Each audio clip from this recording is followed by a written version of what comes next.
I think we have heard repeatedly within this committee that Iran is the largest state sponsor of terrorism in the world. Their tactics of terror know no bounds. They will stop at nothing to destroy Israel, present a direct threat to the United States, and indeed our very way of life. The savagery of Iran's terror funding was on full display for the world to see on October 7th. Here, Hamas, that was trained, funded, and supplied by the Iranian Revolutionary Guard Corps, brutally attacked our greatest ally in the Middle East, that of Israel. And in this morning's classified briefing with members, we witnessed firsthand the depravity, the barbarism, and the outright slaughter of innocents. As a counterintelligence officer who's worked the Iran portfolio for some time, I've worked with both the Israeli Defense Forces and U.S. allies in the region to counter the IRGC, and specifically Quds Force, their special operations teams in the area. But behind the scenes, the enemy must be crippled, not only by using intelligence operations, but depletion of their resources, most importantly, by addressing their access to funding. That's why I am proud to be introducing the Revoke Iranian Funding Act of 2023 with my friend and colleague from Missouri, Mr. Blaine Luetkemeyer. This bill would provide a surgical strike, as it were, in rescinding the licenses involving the $6 billion transferred from South Korea to Qatar in September of 2023, effectively cutting off Iran's access to these funds. We have talked a lot about it, Mr. Chairman. It is beyond time that we do something about it. This would ensure that those assets do not flow to Iran and the government of Iran and the weaponization of Iran, and certainly not make it to the Iranian people themselves. Additionally, this bill would ensure that the American people are notified before any additional sanctions waivers are issued to the country of Iran, specifically if the White House feels pressure to do so.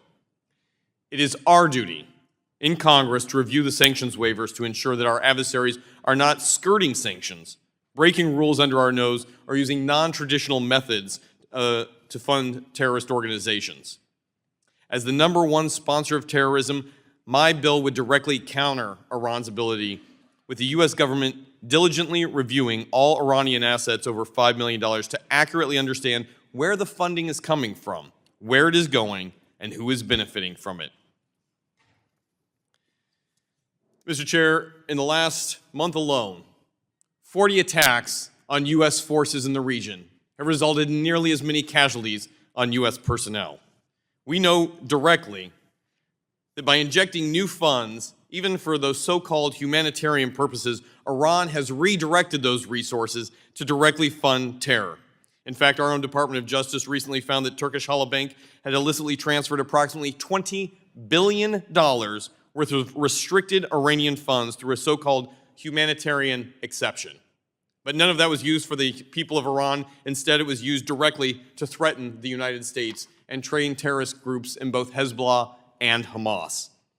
President Biden's own security coordinator for strategic communications, John Kirby, said just last week, the White House shares concerns about any diversion of humanitarian assistance that would assist Hamas's purpose and further threaten Israel and our allies in the region. And when President Biden told the Iranian President Ibrahim Raisi that he would unfreeze the $6 billion in September, Raisi did not say that Tehran would use that for humanitarian purposes. They said specifically they would use it wherever we need it. This is not a regime that is prepared to work together, even for the sanctity of their own people. And while we may want those funds to go to humanitarian aid, clearly the Iranian regime will use it however they see fit, as they have done consistently in the past. So my bill, along with the bipartisan legislation introduced today with members of this committee, would thwart the next terrorist attack launched, funded, trained, and executed by operators in Iran. It is only by choking off the Ayatollah as means of funding, whatever mechanism that may find itself, that we can save both American lives, protect our allies, maintain our position as a global leader in the region, and adhere to what's truly humane, that of saving lives. So with this bipartisan bill, I would not only leverage a U.S. sanction authority to pressure the Iranian regime, but it would also allow the American people to be notified if additional resources are being provided to Iran ahead of time. Thank you, Mr. Chair, and I would yield back. Gentleman yields back. Actually, will the gentleman yield? I will. Gentleman yields. Thank you. I want to commend my colleague from Iowa for his thoughtful legislation, his work in collaboration with members of both parties to achieve a thoughtful approach that protects Americans' interests and American allies' interests internationally. This is very good legislative business you've been about, and especially given your background, it's helpful to have you leading this discussion and debate. I want to thank my colleague for his leadership, and I yield back to him. Gentlemen, yield back. Thank you, Mr. Jarrett. No, I appreciate that, the leadership on this team, including Mr. Luetkemeyer and our colleagues in the Senate who have also come along board with this, recognizing the full scope. I would yield back, Mr. Chair. Gentleman yields back. Further discussion, further debate. Ranking member seeks recognition. Move to strike the last word. Gentlelady is recognized for 5 minutes.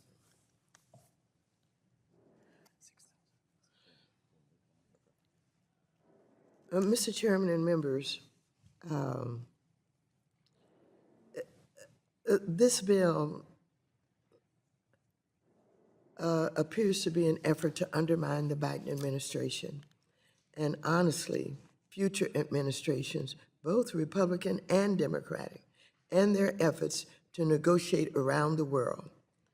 This bill abandons long-standing bipartisan humanitarian carve-outs from sanctions, including the provision of food, medicine, and even treatments for sick babies.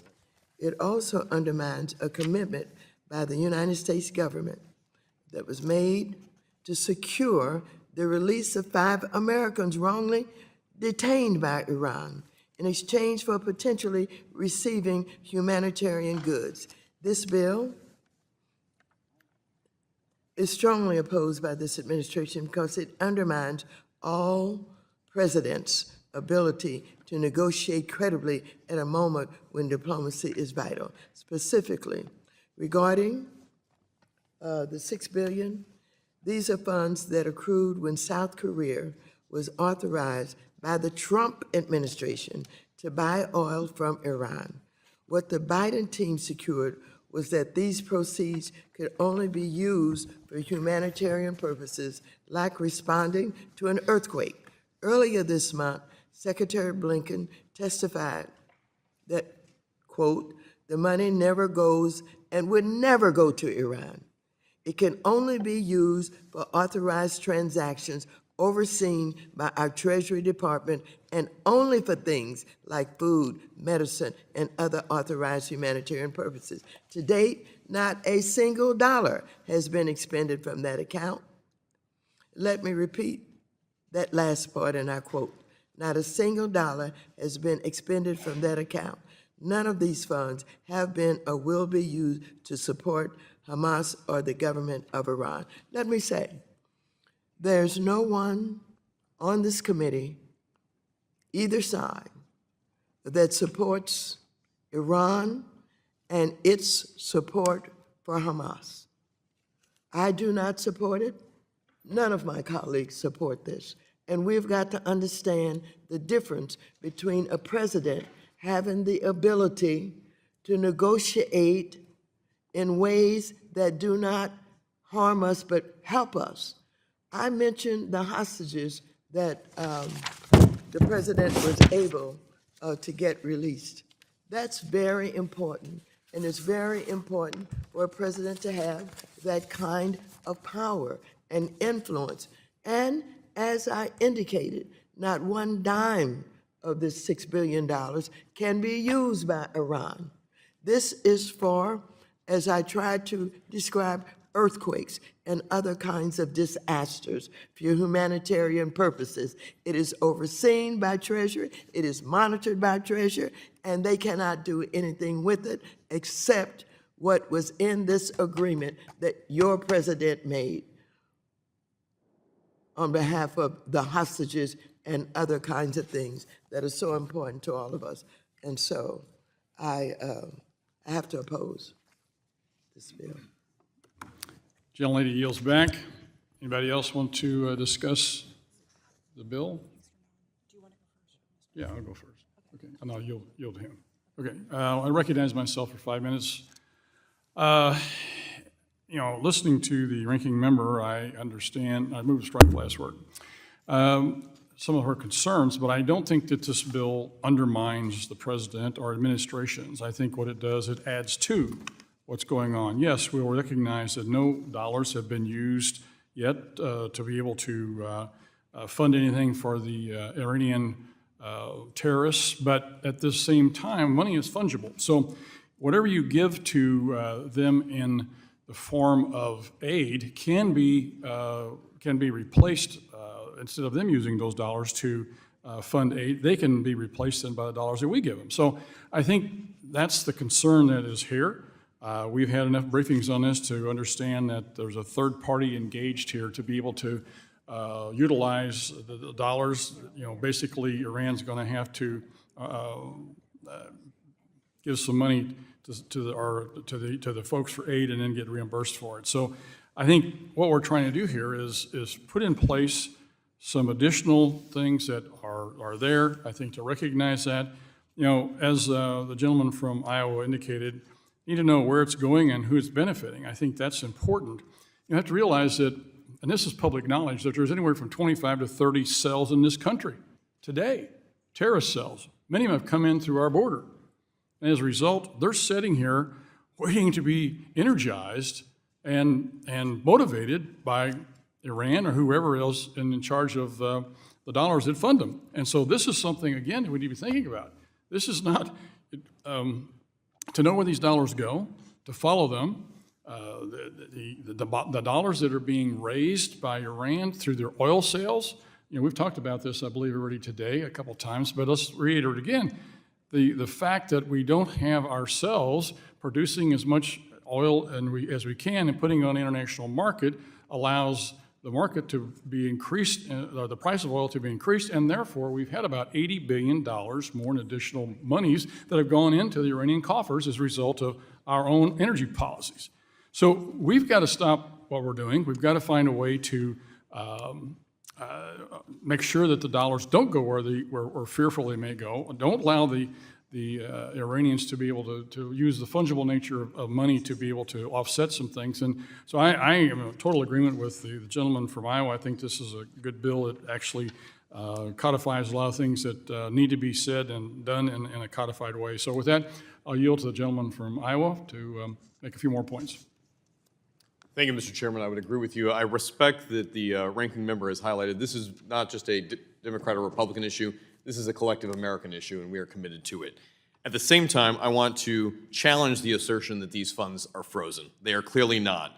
The reality is that the waiver effectively gives the president the ability to change it at a moment's notice. The waiver's existence creates a legal pathway for these funds to be accessed by Iran. And what have they done with it historically in the past? Under the guise of humanitarian aid, they have given the food to the IRGC and Quds forces. They have sold the medicine on the black market. They have a $6 billion line of credit that they are using for the types of threats that we have seen not only on Israel's southern border, but as the chairman rightly notes, on America's southern border and entry into the United States.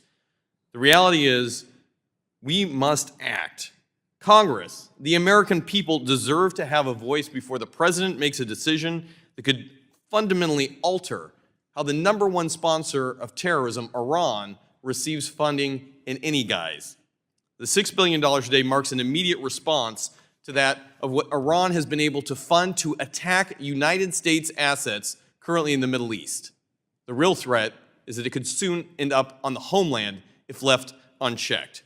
Therefore, the most prudent and secure course of action is for Congress to rescind this waiver, giving the president the ability to act, but only when having a direct conversation with Congress for the oversight and the American people who he's responsible to. Future presidents and this president must recognize that that is a responsibility when dealing with a sponsor of terror. Ensuring that these funds remain firmly out of Iran's reach and cannot be used in any form to destabilize not only the region, but present a direct and immediate threat to U.S. forces, because these dollars unequivocally, to the tune of billions, have been done illicitly in the past with the subversion of these sanctions. And so I would ask the chair to not only support this bill, but for our ranking member to come alongside. Thank you, Mr. Chair. I yield back.